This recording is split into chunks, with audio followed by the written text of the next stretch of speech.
కటిక చీకటి, పిచ్చి గాలి, శ్మశాన నిశ్శబ్దం. డోరా పరిగెడుతున్నాడు. అనూహ్యమైన వేగంతో పరుగు తీస్తున్నాడు. దారి పొడుగునా ముళ్ళు, రాళ్ళు, రప్పలు, పిచ్చిమొక్కలు. ఏవీ డోరాని ఆపలేకపోతున్నాయి. తన ప్రాణానికి ప్రాణమైన కృష్ణవేణిని నరకయాతనకు గురిచేస్తున్న ఆ నర్రూప రాక్షసుని పట్టుకుని తీరాలనే పట్టుదలతో కీర్తన్ అతన్ని వెంబడిస్తున్నాడు ఆ చీకట్లో. డోరా పరుగు చిరుతపులి పరుగులా ఉంది. కీర్తన్ అతని వేగానికి ఏమాత్రం తీసిపోని రీతిలో పరుగు తీస్తున్నప్పటికీ అతన్ని అందుకోవడం అంత సులభం కావడం లేదు. పరుగు తీశాడు. గోడెక్కుతున్నాడు. సౌదామి నుంచి దూరంగా మట్టి రోడ్డు మీదకి చేరుకోగానే డోరా వేగం మరింత పెరిగింది. కీర్తన్ అంతకన్నా పెంచాడు వేగాన్ని. డోరా మలుపు తిరగడం కనిపించింది. కీర్తన్ ఉత్కంఠతతో పరుగు తీస్తున్నాడు. ఆ చీకట్లో వెనక కారు హెడ్లైట్స్ మీద పడ్డం గమనించి వెనుతిరిగి చూశాడు కీర్తన్. రెడ్డి కారు. కమన్ కీర్తన్. భూపాల్ రెడ్డి కారాపగానే ఎక్కాడు. కారు వేగంగా పరుగందుకుంది. అదే క్షణంలో డోరా కుడివైపుకి మలుపు దిగడం కనిపించింది. కారు అటు దూసుకుపోయింది. కానీ డోరా ఎక్కడా? ఎస్, అడుగో అన్నాడు కీర్తన్. ఒక ఇంటి కాంపౌండ్ వాల్ ఎక్కుతున్నాడు డోరా. రెడ్డి రివాల్వర్ బయటికి తీశాడు. కీర్తన్ చేతికి అందించాడు. కమాన్ షూట్ అరిచాడు రెడ్డి. మెరుపు వేగంతో రివాల్వర్ ట్రిగ్గర్ నొక్కాడు కీర్తన్. బ్యూటిఫుల్ అరిచాడు భూపాల్. మొదటి బుల్లెట్ గురి తప్పలేదు. సరిగ్గా బిల్డింగ్ లోపలికి దూకేస్తున్న డోరా పిక్కలో దిగబడింది బుల్లెట్. కమాన్ ఫాస్ట్ డ్రైవ్ చేస్తూనే అరుస్తున్నాడు రెడ్డి. ఈసారి బుల్లెట్ గోడంచును తాకి ఒక ఇటుక పెళ్లని ఎగరగొట్టింది. డోరా అదృశ్యమయ్యాడు. కారు ఆపాడు రెడ్డి. గేటు లోపల తాళం వేసింది. తలుపు కొట్టి ఎవరో వచ్చి తలుపు తెరిచేంతవరకు ఎదురుచూసే సమయంలో డోరా మాయమైపోయాడు. అందుకే కీర్తన్ గేట్ ఎక్కసాగాడు. లోపలికి దూకాడు. పరుగు తీశాడు. కానీ అప్పటికే డోరా పడమటి పిట్టగోడ మీదకెక్కి పక్కింటి ఫస్ట్ ఫ్లోర్ బాల్కనీలోకి ఎగబాకడం కనిపించింది. అక్కడి నుంచి బాల్కనీలోకి, ఆ బాల్కనీలోంచి బిల్డింగ్ మీదకి. అయినా కీర్తన్ వదిలిపెట్టదలుచుకోలేదు. కౌన్ హై? ఇంట్లోంచి ఎవరో అరుస్తున్నారు. ఎక్కడో కుక్క మురుగుతోంది. బాల్కనీలోకి దూకాడు కీర్తన్ డోరాని అనుసరిస్తూ. బాల్కనీలోంచి బిల్డింగ్ మీదకు దూకాడు కీర్తన్. డాబా మీద పరుగు తీస్తున్నాడు Dora. Stop Dora, I will shoot you అరిచాడు కీర్తన్. డోరా పెట్టగోడ పట్టుకుని జారి అదృశ్యమయ్యాడు. కీర్తన్ అటు పరుగు తీశాడు. అతను వాటర్ పైపు సహాయంతో శరవేగంతో కిందకి జారి సందులో మట్టి రోడ్డు మీద ల్యాండ్ అయ్యాడు. కీర్తన్ అంతకన్నా వేగంగా వాటర్ పైపు అందుకుని ఫాలో అయ్యాడు. ఇద్దరికీ మధ్యన 2 అడుగుల దూరం ఉంది. గాల్లోకి ఎగిరాడు కీర్తన్ ట్రిగ్గర్ నొక్కుతూ. బుల్లెట్ గురి తప్పింది. కానీ కీర్తన్ డోరాని పట్టుకోగలిగాడు. కానీ డోరా వీరావేశంతో పిడికిలి బిగించి ఒక్క గుద్దిచ్చాడు కీర్తన్ మొహం మీద. ఊహించని ఆ ముష్టిఘాతానికి వెల్లకిల్లా వెనక్కి విరుచుకు పడిపోయాడు కీర్తన్. అతని చేతిలో రివాల్వర్ ఎగిరి కింద పడింది. డోరా రివాల్వర్ని గమనించి అటు పరుగు తీశాడు. కానీ కీర్తన్ పల్టీ కొట్టి రివాల్వర్ అందుకున్నాడు. ఇద్దరూ రివాల్వర్ కోసం పెనుగులాడసాగారు. కీర్తన్ పిడికిలి బిగించి ఫట్మని సకాలంలో కొట్టడంతో అప్పుడే డోరా చేతికి చిక్కిన రివాల్వర్ చేయి జారి పిచ్చుకలా ఎగిరి వెళ్లి దూరంగా పడిపోయింది. డోరా వీరావేశంతో విజృంభించాడు. స్ప్రింగులా ఎగిరి కీర్తన్ గుండెల మీద తన్నాడు. 1000 టన్నుల బరువుతో తగిలిందా దెబ్బ. వెలకిల్లా పడిపోయాడు కీర్తన్. కీర్తన్ కళ్ళల్లో అప్రయత్నంగా కృష్ణవేణి కదిలింది. జుత్తు విరబోసుకున్న కృష్ణవేణి పైశాచికంగా నవ్వుతూ చివాలను లేచి నిల్చున్నాడు కీర్తన్. తన ప్రియమైన భార్య రూపం కళ్ళల్లో కదులుతోంది. తన వైపు దూసుకొస్తున్న డోరాకి ఎదురు వెళ్లి అతని చేతుల్ని పట్టుకుని తోస్తూ కాళ్లమీద లేస్తూ అతని పొట్టలో తన్నాడు. అది డోరా ఊహించని దెబ్బ. కీర్తన్ కసితో, కోపంతో, పట్టుదలతో కొట్టిన దెబ్బ. ఫట్ ఫట్ స్ప్రింగ్ యాక్షన్లో వరుసపెట్టి డోరా మొహం మీదకి ఉక్కు పిడిగుద్దుల వర్షం కురిపించసాగాడు కీర్తన్. వెనక్కి పల్టీ కొట్టి కింద పడ్డాడు డోరా. అతని చేతికి రివాల్వర్ దొరికింది. డోరా మొహం విప్పారింది. శరవేగంతో దూసుకొస్తోన్న కీర్తన్ వైపు గురిపెట్టాడు డోరా. తక్కున ఆగిపోయాడు కీర్తన్. అదే క్షణంలో కారు హెడ్లైట్స్ వాళ్ల మీద పడ్డాయి. ఒక్క క్షణం అచేతనరాల్లా నిలబడిపోయింది జయ. అక్క నిద్రలో నడుస్తున్నట్లు నడుస్తూ వస్తోంది. తన వైపే. శైలేంద్ర బిర్రబీసుకుపోయి చూస్తున్నాడు. ఆమె ఎటో శూన్యలోకి చూస్తోంది. ఎవరితోనూ సంబంధం లేనట్లుగా నడుస్తూ వాళ్ళని దాటి ముందుకు వెళ్ళిపోతోంది. ఆశ్చర్యంగా జయ, శైలేంద్ర ఒకరు మొహాలొకరు చూసుకున్నారు. కృష్ణవేణి మెట్లు దిగుతోంది. మెల్లగా ఒక్కొక్క మెట్టు. సార్, అక్కన ఆపండి సార్. ఈ ఇంటికి గడప దాటి ఆమె బయటకెళ్తే ఆంజనేయ రక్షాదీక్ష ప్రభావం నుంచి బయటపడిపోతుందేమో. నేను క్షణాల్లో అమృత తీర్థం పట్టుకుని వస్తాను అంటూ హడావిడిగా పరుగు తీసింది జయ. అసలు కృష్ణవేణిని ఆపకపోతే ఎక్కడికి వెళుతుందో చూడాలని, ఆమెను అనుసరించాలని ఆలోచిస్తున్న శైలేంద్ర జై చెప్పిన మాటలు విన్నాక ఆమె చెప్పిందే సబబని నిశ్చయించుకుని ఆమె వద్దకు పరిగెత్తాడు. ఆమె కిందకు దిగడానికి ఇంకా 4 మెట్లు ఉన్నాయనగానే ఆమె కన్నా వేగంగా అంగకి 4 మెట్లు చొప్పున దిగి ఆమెను ముందుకు వెళ్ళనివ్వకుండా అడ్డంగా నిల్చుని అమ్మా కృష్ణవేణి ఆగు తల్లి అన్నాడు. ఆమె తనకేమీ వినిపించినట్లు ముందుకొస్తోంది. అతని చెయ్యి అడ్డు పెట్టాడని గమనించినట్లే. ఆయన చెయ్యి తీయలేదు. ఆమె శరీరానికి అతని చెయ్యి తగలగానే వీరావేశంతో తల విదిలించింది. చటుక్కున అతని గొంతు చుట్టూ చెయ్యి వేస్తోంది కృష్ణవేణి. ఆమె చేతుల్ని పట్టుకుని ఆపేందుకు ప్రయత్నం చేస్తున్నాడు శైలేంద్ర. కానీ అప్పుడు అర్థమైంది శైలేంద్రకి అది మామూలు పట్టు కాదని, ఉడుం పట్టు అని. సుతిమెత్తని కృష్ణవేణి చేతివేళ్లు శైలేంద్ర మెడ చుట్టూ ఇనుప గొలుసుల్లా దృఢంగా బీసుకుంటున్నాయి. మెడనరాలు బిగబట్టి ప్రతిఘటిస్తున్నాడతను. అతని బలం ఆమెను ఏమాత్రం కదిలించడం లేదు. జయ పొరుగు పొరుగునొస్తోంది, అమృత తీర్థంతో సహా. హనుమద్ గాయత్రీ మంత్రం స్మరిస్తోంది జయ. చేతిలోకి అమృత తీర్థం వంపుకుని 11 సార్లు అభిమంత్రించి కృష్ణవేణి మీద చిలకరించింది. ఒక్కసారిగా పక్కున నవ్వి భుజం మీదుగా తల తిప్పి చెల్లాయి వంక క్రూరంగా చూసింది. తెల్లబడిపోయిన కనుగుడ్లు చూడగానే జయగుండె జల్లుమంది. ఆశ్చర్యం. ప్రొఫెసర్ గొంతు వదలడం లేదు అక్కయ్య. అమృత జలం చిలకరించినా రవ్వంతైనా చలించడం లేదామె. నిర్లక్ష్యంగా పగలబడి నవ్వుతోంది. శైలేంద్ర భట్టాచార్య ఊపిరాడకు ఉక్కిరిబిక్కిరవుతున్నాడు. కనుగుడ్లు బయటకు దొర్లుకొస్తాయేమో అన్నంత ఆందోళనగా కదులుతున్నాయి. 5 సార్లు మంత్రజలం చిలకరించినా ఆమెలో మార్పు కనిపించకపోయేసరికి ఆందోళనగా అరిచింది జయ. అక్క వద్దక్క, ఆయన్నేం చెయ్యొద్దక్క, ఆగక్క అని వేడుకుంటోంది. ప్రొఫెసర్ మొహం ఎర్రబడిపోయింది. విలవిల్లాడుతున్నాడు. నోట్లోంచి నాలుక బయటికి పొడుచుకొస్తోంది. మరికొద్ది క్షణాల్లో కృష్ణవేణి చేతుల్లో ప్రాణాలు కోల్పోబోతున్న శైలేంద్ర వైపు, తన వెనకే వచ్చి స్థాణువులై నిల్చున్న తల్లిదండ్రుల వైపు దిక్కుతోచక మార్చి మార్చి చూస్తోంది జయ. కారు పవర్ఫుల్ హెడ్లైట్స్ కాంతి మొహం మీద పడగానే డోరా కళ్ళు మిరుమిట్లు గొలిపాయి. అతను కళ్ళు మూసుకున్నాడు ఒక్క క్షణం. అంతే. కీర్తన్ చిరుతుపులిలా లంఘించి డోరా చేతిని మణికట్టు దగ్గర గట్టిగా పట్టుకున్నాడు. బుల్లెట్ గాల్లోకి పేలి వృధా అయిపోయింది. పళ్ళ బిగువన శక్తినంతా కూడగట్టుకుని మోకాలితో బలంగా డోరా పొట్టలో పొడిచాడు కీర్తన్. కడుపులో నరాలు మిలితిరినట్లయి ఆరతనాదం చేస్తూ కింద పడ్డాడతను. రివాల్వర్ ఎగిరి పొదల్లో పడిపోయింది. కీర్తన్ డోరా మొహంలోకి పరిశీలనగా చూశాడు. అతన్నెక్కడో చూశాడింతకుముందు. ఎక్కడా? ఒకసారి తనని వెంబడించాడు. తను లారీ పట్టుకుని పారిపోయొచ్చాడు. ఒకసారి తనింట్లో కృష్ణవేణి మంచం కింద ముగ్గు వేసి తనని కొట్టి వెళ్ళాడు. మళ్ళీ ఈరోజు. కాని ఇలా కాదు. ఇంతకుముందు డోరానెప్పుడో చూశాడతను. ఎక్కడా? డోరా కదిలేలాగా మళ్ళీ గట్టిగా తన్నాడు కీర్తన్ అతని డొక్కలో. అతను బాధతో మెలికలు తిరుగుతున్నాడు. చెప్పరా, ఎవరు నువ్వు? మేమేం అపకారం చేశామని మా జీవితాలతో ఆటలాడుతున్నావు నువ్వు అంటూ మళ్ళీ బలంగా తన్నాడు కీర్తన్. డోరా కళ్ళు మూసుకుపోతున్నాయి. పెదవులు చిట్లి నెత్తురు కారసాగింది. పిక్కల మీద, వీపు మీద, భుజాల మీద గాయాలు. ఆయాసంతో రొప్పుతున్నాడు. చెప్పు, ఎవరు నువ్వు? నిన్నెక్కడో చూశాను. చెప్పెక్కడా? అతని కాలరు పట్టుకుని పైకి లేపుతూ అన్నాడు కీర్తన్. డోరా జవాబు చెప్పలేదు. కసిగా దడదడమని 4-5 పిడిగుద్దులు గుద్దాడు కీర్తన్ అతని దవడ మీద. కారులోంచి బయటకు అడుగుపెట్టిన రెడ్డి డోరాని పట్టుకున్నాడు. ఒరే, ఎవరికి ఈ అపకారం తలపెట్టిన అమాయకురాల్ని సుఖంగా సంసారం చేసుకుంటున్న ఆడకూతుర్ని ఎందుకు హింస పెట్టావు చెప్పు అన్నాడు రెడ్డి. కీర్తన్కి అరికాలమంట నెత్తికెక్కింది. చాచిపెట్టి మరో దెబ్బ వేసి, rascal, I will kill you అంటూ పొదల వద్దకు పరిగెత్తి రివాల్వర్ అందుకున్నాడు. బ్యారెల్ని డోరా కణతకి నొక్కిపెట్టి, రై, రెగ్గర్ నొక్కితే చస్తావు, చెప్పు ఎవరు నువ్వు అన్నాడు.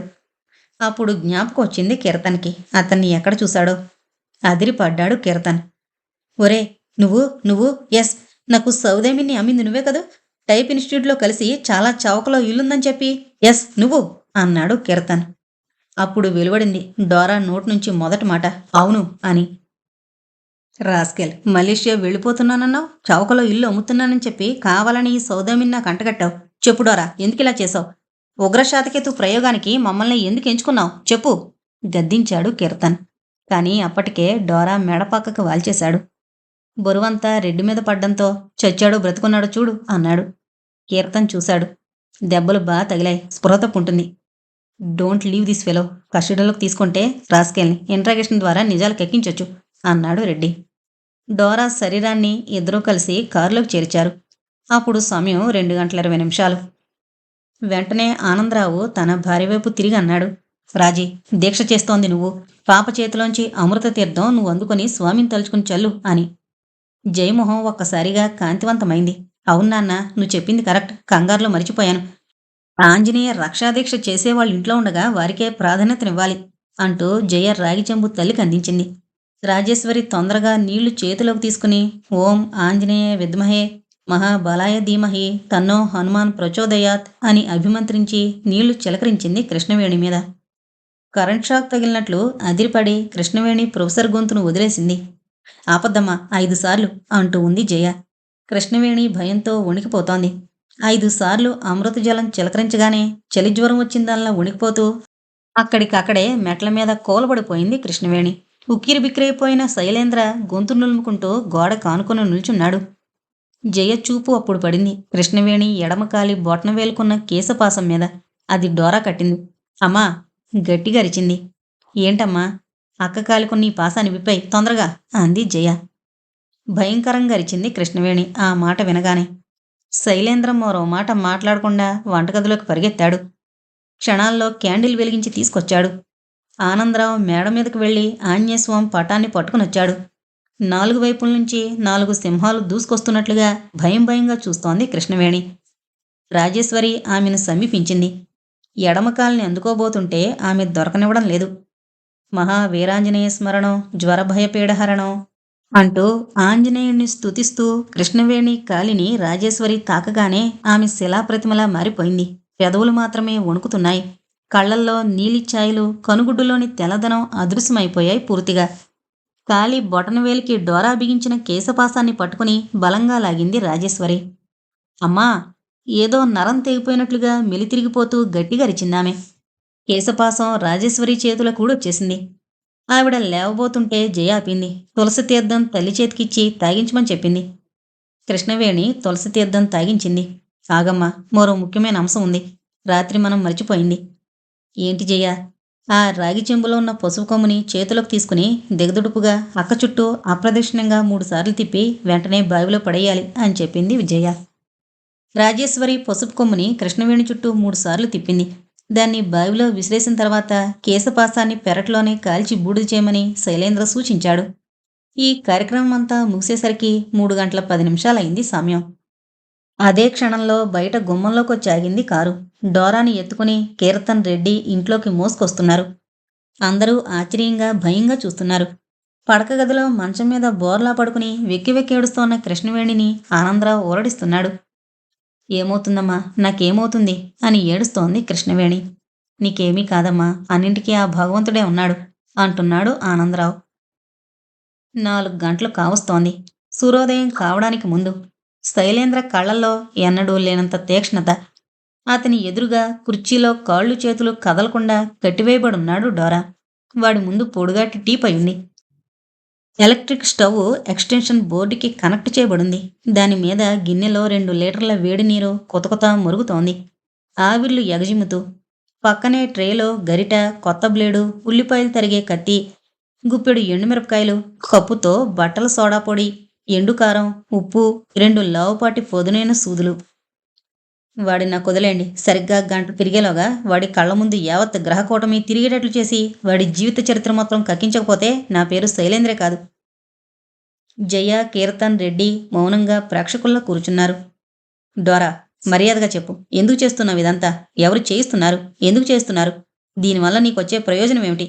ఉగ్రశాతకేతు ప్రయోగం చేయవలసిన అవసరం ఏమొచ్చింది? దీని వెనక ఎవరెవరున్నారు? ఎంతమంది ఉన్నారు? ఈ సౌదామిన్ని కీర్తనకి ఎందుకు అంటగట్టావు? నిశ్శబ్దం. ప్రొఫెసర్ మొహంలోకి తదేకంగా చూస్తున్నాడు డోరా. అంతేగాని పెదవి కదపడం లేదు. బ్లేడ్ అందుకున్నాడు శైలేంద్ర. డోరా నుదుటి దగ్గరికి బ్లేడ్ వచ్చింది. నుదుటి మీద త్రికోణాకారంలో చర్మాన్ని కోయడం మొదలుపెట్టాడు. డోరాలో చలనం లేదు, రక్తం కారుతోంది. డోరా, మాంత్రికులకి ఓర్పు సహనం ఎక్కువని నాకు తెలుసు. కానీ నరరూప రాక్షసుల చేత కూడా నిజాన్ని చెప్పించే చైనీస్ త్రూయింగ్ ఆపరేషన్ నేను చేస్తున్నాను. మంచివాళ్ల మీద నీలాంటి బాస్టర్డ్స్ చేసే ఉగ్రశాతకేతు క్షుద్రప్రయోగం కన్నా నీలాంటి క్షుద్రమాంత్రికుల మీద నాలాంటి ప్రొఫెసర్లు చేసే రౌద్రప్రయోగం చాలా చాలా శక్తివంతమైంది. మర్యాదగా నిజం చెప్పు. డోరా నుదుటి మీద నుంచి కను కొలుకుల్లోకి, ముక్కు మీదకి, చెంపల మీదకి నెత్తురు స్రవిస్తూ ఉంటే నుదుటి మీద నుంచి బత్తాయి తొక్క ఒలిచినట్లు చర్మం త్రికోణాకారంలో ఒలిచి చేతిలోకి తీసుకున్నాడు ప్రొఫెసర్. కొద్దిగా కారం, బట్టల సోడా, ఉప్పు సమపాళ్లలో కలుపుకుని కత్తితో జాగ్రత్తగా నుదుటి మీద కనిపిస్తోన్న ఎర్రని కండ మీద అద్దాడు. పళ్ల బిగువన బాధ అణుచుకోవడానికి విశ్వ ప్రయత్నం చేస్తున్నాడు డోరా. కానీ అతని నరాలు ప్రకంపించడం, అతను ఊగిపోవడం స్పష్టంగా కనిపిస్తూనే ఉంది. సూదులు అందుకున్నాడు తర్వాత. కుడికాలి బొటన వేల్లో కసుక్కున దిగబడింది సూది. ఎడమకాలి చిటికెన వేల్లోకి బలవంతంగా రెండో సూది దింపాడు. మరుగుతున్న వేడి నీరుని పటకారుతో పట్టుకుని డోరామొహం దగ్గరగా తీసుకొచ్చాడు. వేడి ఆవిర్లు అతని నుదుటి మీద గాయానికి తగలగానే అబ్బా అని అరిచాడు అప్రయత్నంగా. అదే క్షణంలో చటుక్కున చిటికెడు కారం డోరా ఎడమ కంట్లో మాత్రమే జల్లాడు. అతని కాళ్ళు వణుకుతున్నాయి. గరిటతో మరుగుతున్న నీటిని తీసుకుని డోరా పాదాల మీద బొట్లు బొట్లుగా వేస్తున్నాడు. కుర్చీలోంచి ఎగిరాడు డోరా.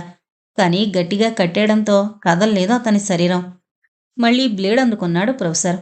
ఈసారి అతని 2 మోకాళ్ళ దగ్గర ప్యాంటును కత్తిరించి మోకాళ్ళ మీద త్రికోణాకారంలో చర్మం కత్తిరించడం ప్రారంభించాడు. డోరా, దీని తర్వాత ఇంకా 3 స్టెప్స్ ఉన్నాయి. అదయ్యాక లాస్ట్ స్టెప్ షాక్ ట్రీట్మెంట్. ఆ స్థితిని నువ్వు భరించగలిగితే నీకు గోల్డ్ మెడల్ ఇస్తాను. No chance. జీవితంలో నువ్వు సాధించగలిగేది ఏదీ లేదు. నిన్ను బ్రతకనివ్వను, చావనివ్వను. ఎలాగైనా నీ నోటంట నిజం దానంతట అదే వస్తుంది. మాట్లాడ్డోరా అన్నాడు ప్రొఫెసర్. వేడి నీళ్లు బొట్లుగా పడించోట బొబ్బలు తేలాయి. నుదుటి మీద నుంచి నెత్తురు, ఎడమ కన్ను మంట, బొటనవేలు నుంచి నెత్తురు, మోకాళ్ళ నుంచి నెత్తురు. బట్టల సోడా, ఎండుకారం, ఉప్పు మిశ్రమాన్ని ఆ త్రికోణాకారపు కటింగ్ మీద రాశాడు కత్తితో. అబ్బా అని అరిచాడు డోరా భయంకరంగా. అతని కాళ్ళు చేతులు వణుకుతున్నాయి. శరీరానికున్న రెసిస్టెన్స్ పవర్, బర్నింగ్ని, పించింగ్ని ఏకకాలంలో 5 చోట్ల నుండి 5 రకాలుగా తట్టుకోలేదనేది బ్రాడ్వాన్స్ థియరీ. అన్నింటికన్నా ప్రమాదకరమైన సోల్డరింగ్ గన్న ప్రయోగాన్ని అంచనా వేసుకున్న డోరా నో ప్రొఫెసర్, నో అని అరిచాడు వెంటనే. ఆగిపోయాడు శైలేంద్ర. డోరా, నిన్ను నమ్ముతున్నాను. క్రూయింగ్లోని ప్రథమ అధ్యాయం ఇంకా పూర్తి కాకముందే నీ అంతట నువ్వే సరెండర్ అయినందుకు మనస్ఫూర్తిగా అభినందిస్తున్నాను. చెప్పు. చెప్పసాగాడు డోరా. నా పూర్తి పేరు డోరా నాయక్. మా నాన్న పేరు కళానాయక్. మాది స్వతహాగా ఉత్తరప్రదేశ్. కానీ బాల్యంలోనే నేను ఆంధ్రుణ్ణి. మా అమ్మ పేరు సుమిత్ర, తమిళియన్, మద్రాసు వాస్తవ్యురాలు. లంబాడీ నాయకుడైన నాన్నంటే అందరికీ ఎంతో ప్రేమ, అభిమానం, గౌరవం. అమ్మని ప్రేమించి పెళ్లి చేసుకున్నాడు. మేమిద్దరం అన్నదమ్ములం. నా తమ్ముడు లాలు నాయక్, నేను. తండ్రి గీసిన గీత దాటని క్రమశిక్షణలో పెరిగిన వాళ్ళం. నాన్న నన్ను ఎంఏ చదివించాడు. ఆ తర్వాత నేను లా చదివాను, కానీ డిగ్రీ తీసుకోలేదు. సౌదామిన్తో నాకు చిరపరిచయం. సౌదామిన్తో అనే కన్నా ఆ కుటుంబ సభ్యులతో భైరవయ్య గారు, ఆయన కొడుకులు, వాళ్ల భార్యలు, పెద్ద కూతురు కళ్యాణి గారు, రెండో కూతురు మందాకిని, వీళ్ళందరూ మాకు బాగా తెలుసు. అద్దింట్లో పక్కపక్కనే ఉండేవాళ్లం. మందాకిని నా బాల్య స్నేహితురాలు. ఆమంటే నాకు పంచప్రాణాలు. అటువంటి మందాకిని మీద నేను మూగగా 7 ఏళ్లు పెంచుకున్న ప్రేమ ఒకానొక రోజు ధైర్యం చేసి బయటపెట్టాను. ఆ రోజే నాకు నిజమైన పర్వదినం. మందాకిని తన అంగీకారం తెలిపింది. ఆ రోజుల్లోనే మందాకిని తండ్రి భైరవయ్య గారు సౌదామిని కట్టించారు. ఎంతో మోజుపడి కట్టించారు. గృహప్రవేశం ఘనంగా చేశారు. ఆ గృహప్రవేశానికి నేను ఇంటికొచ్చాను. ఈ ఇల్లంతా మంగళ తోరణాలతో దేదీప్యమానంగా వెలిగిపోతూ ఉంటే బంధుమిత్రులందరి మధ్యన నా మందాకిని దివి నుంచి భూకి దిగివచ్చిన దేవకన్యలా కదలాడుతూ ఉంటే నా చూపు, మనసు, ఆలోచన అంతా మందాకినే.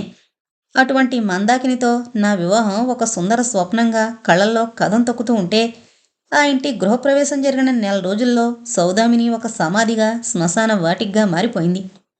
గ్యాస్ సిలిండర్ పేలిపోయి నా మందాకిని చచ్చిపోయింది. వరసపెట్టి అందరినీ ఒక్కొక్కరుగా సౌదామిని ఒక బలిపీఠంగా బలి తీసుకుంటూ ఉంది.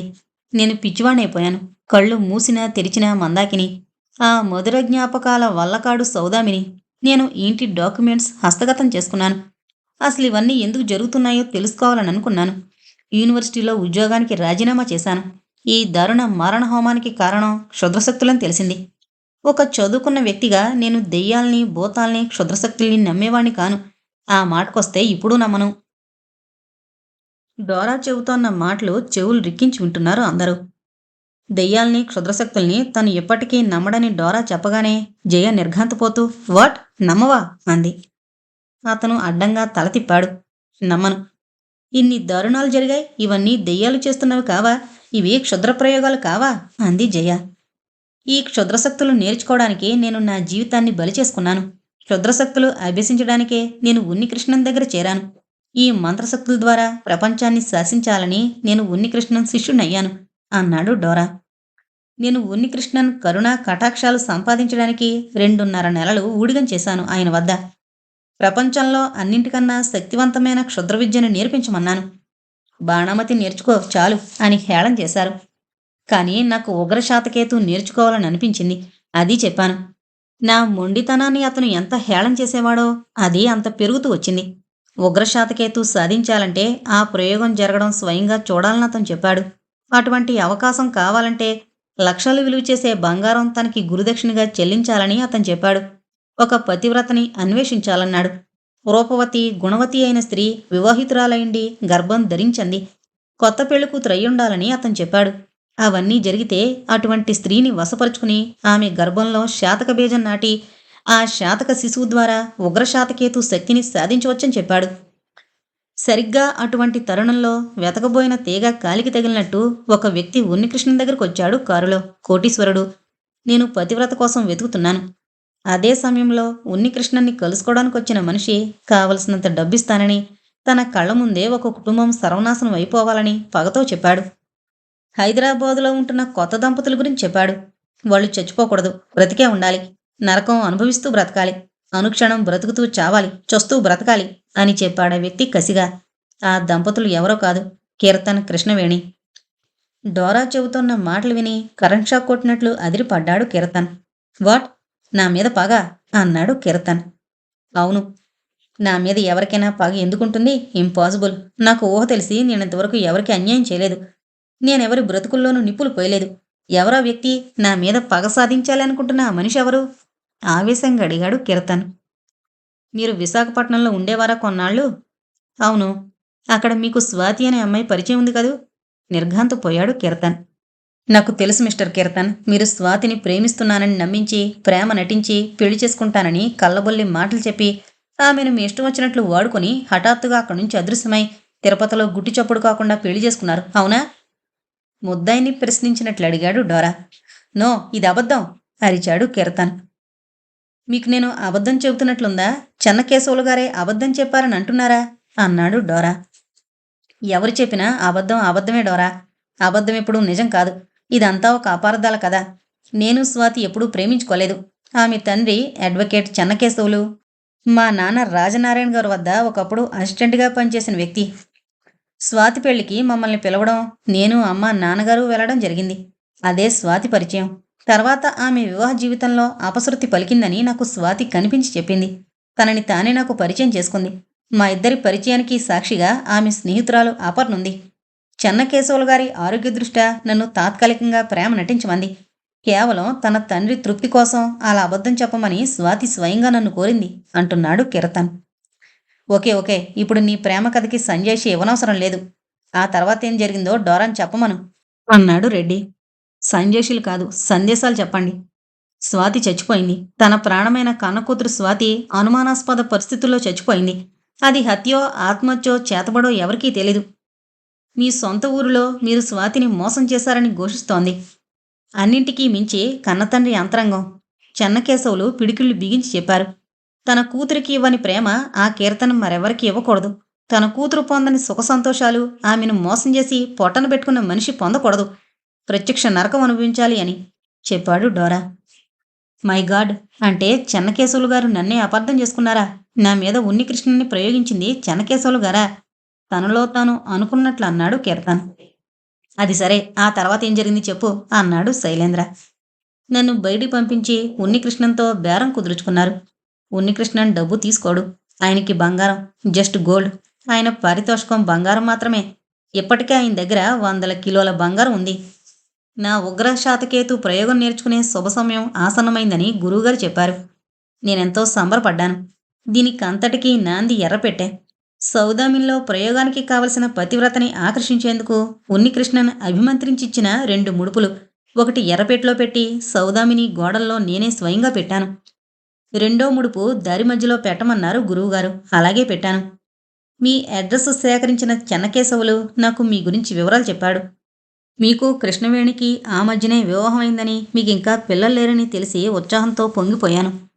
చెబుతున్న డోరా ఆగాడు. ఆ తర్వాత నన్ను నువ్వు టైప్ ఇన్‌స్టిట్యూట్‌లో కలిసి, ఇల్లు కొనడానికి నేను ప్రయత్నిస్తున్నానని తెలిసింది అని, ఇల్లొకటుందని నన్ను ఒప్పించి సౌదామిని నాకు అమ్మేశావు. ఆ తర్వాత జరిగిందంతా నాకు తెలుసు అన్నాడు కీర్తన్. ఇప్పుడు కృష్ణవేణి మీద ప్రయోగం చేసిందెవరు? ఉన్నికృష్ణన్. నీ ప్రమేయం లేదా? ఉడతాభక్తిగా. ఎంతైనా శిష్యుణ్ణి కదా! ఆయన అడుగుజాడల్లోనే నడుస్తున్నాను.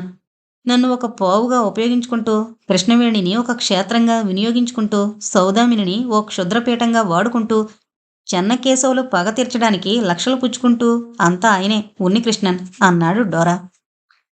మరి నువ్వు క్షుద్ర విద్యల్ని నమ్మనంటున్నావు? అడిగింది జై మళ్ళీ. అవును. ఇంతవరకు అంతా క్రియే జరిగింది గాని పరిణామమేది? భయం వలన, విపరీతమైన మానసిక ఒత్తిడి వలన పిశాచం పట్టినట్లు మనుషులు ప్రవర్తిస్తూ ఉంటారని ఏ మెంటల్ స్పెషలిస్ట్‌ని అడిగినా చెబుతాడు. ఏ పిచ్చాసుపత్రిలో చూసినా కనిపిస్తారు. ఏ సైకోథెరపిస్ట్ అయినా వివరిస్తాడు.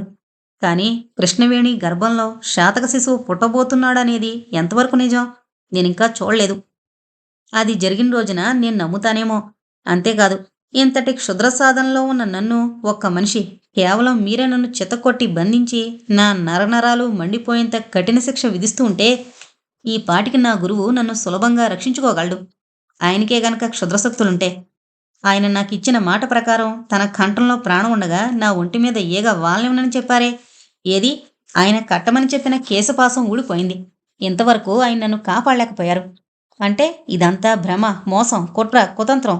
క్షుద్ర విద్యలున్నాయని నమ్మించి శక్తులు ధారపోస్తానని వాగ్దానం చేసి బంగారం సంపాదించి ఎక్కడికైనా పారిపోవాలని ఆయన ప్రయత్నం అయ్యుంటుందని ఈ క్షణంలో అనిపిస్తోంది కసిగా అన్నాడు డోరా. ఎక్కడుంటాడు ఉన్నికృష్ణన్ అన్నాడు శైలేంద్ర. చెప్పసాగాడు డోరా. ఉన్నికృష్ణన్ ఎక్కడుంటాడో. డోరా, ఈ స్టేట్మెంట్ నువ్వు కోర్టులో చెప్పడానికి సిద్ధమేనా అన్నాడు రెడ్డి.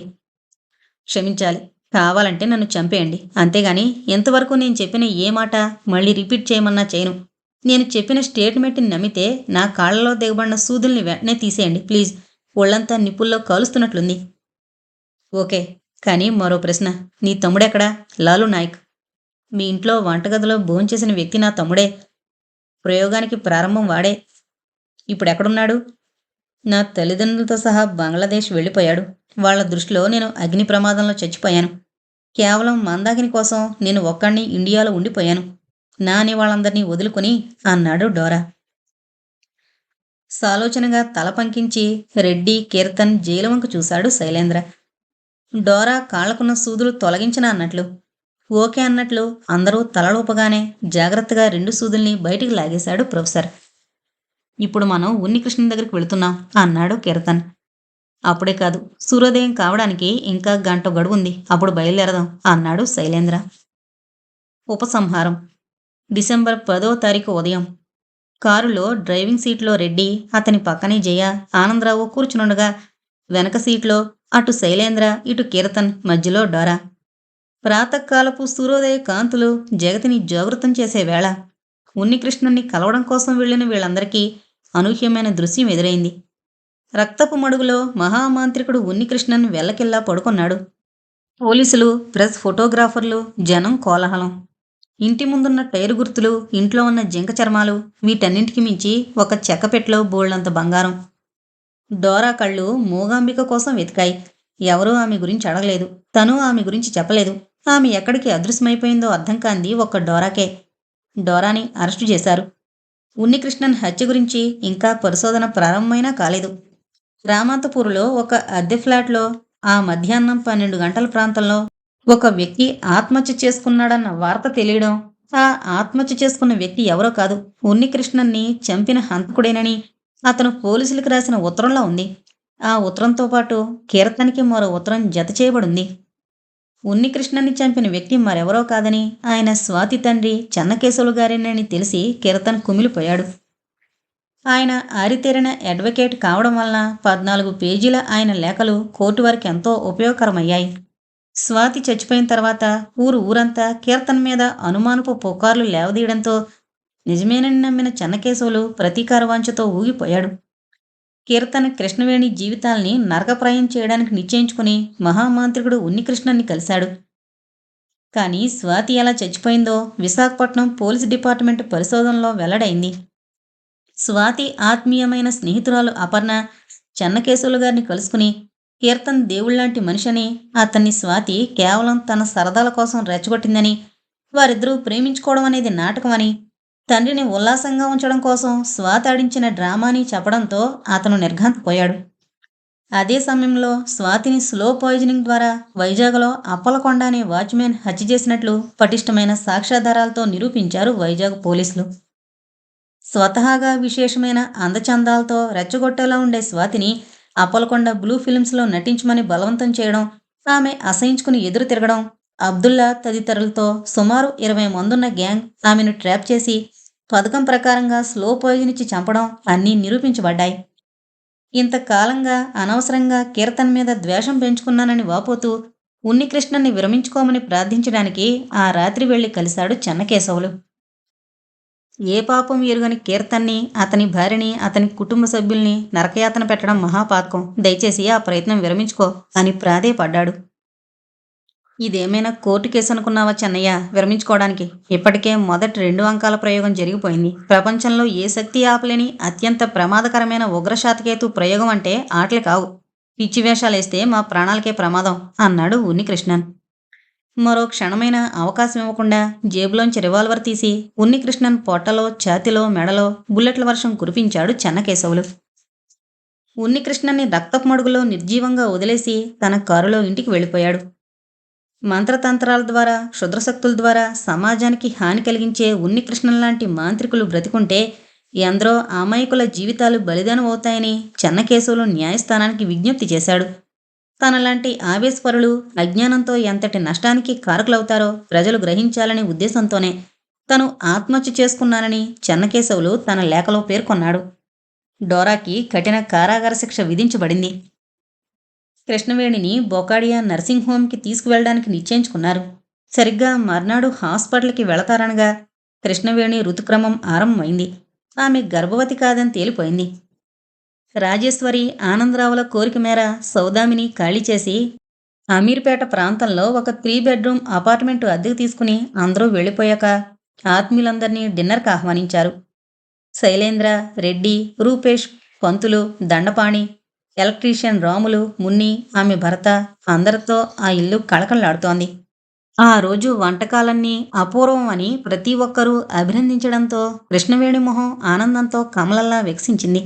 అక్కని, బావని అలా చూస్తుంటే జయ కళ్ళల్లో వర్ణనాతీతమైన ఆత్మానందపు కాంతిరేఖ తొంగి చూసింది.